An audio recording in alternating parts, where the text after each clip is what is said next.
একে রোজার দিন, তার উপরে সেই রোদের টেম্পার, আর রাতে ছেলেপিলে লাগাইছে সব ফায়ার খেলতে, তাতে মানে আরও গরম, গরমের উপর দিয়ে গরম, কি বলবো।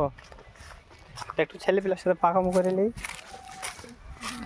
তা আগে প্রথমে এক একজনের মানে কি বলবো ইন্ট্রো নিয়ে নিন। ইনি হচ্ছেন আমাদের মুমিনদা, সেই বিখ্যাত প্লেয়ার, এনার সামনে আসা মানে হেডশট খাওয়া। আর ইনি হচ্ছেন আমাদের আশিক ভাই, ছোট ভাই। এটা হচ্ছেন আমাদের সোহেল ভাই, তো এনার কাজ হলো আর এটা হচ্ছে আমাদের ফুচুদার সঙ্গে মমিনদার কি ঝামেলা হয়েছে বলতে পারবো না আজকাল, শুধু ওয়ান ট্যাপ আই চলছে। আর এটা হচ্ছে আমাদের সেই বিগ প্লেয়ার, আমাদের সব থেকে সিনিয়র প্লেয়ার, বুঝতেই পারছো, ফ্রি ফায়ারের নাম মিনারুল। তো উনি একটা নতুন মোবাইলে গেম ট্রাই করছেন, দেখা যাক কেমন খেলতে পারেন। তো কেমন লাগছে খেলতে দাদা? খুব ভালো লাগছে, খুব ভালো লাগছে।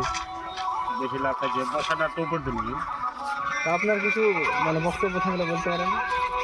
বক্তব্য বলতে গেলে কিছু নাই, এই বাসঘাটটা যদি বাসঘাট একটু আকাশমান হতো তাহলে একটু ফুটবল জিজ্ঞাসা করতাম যে এত রোদ কেন।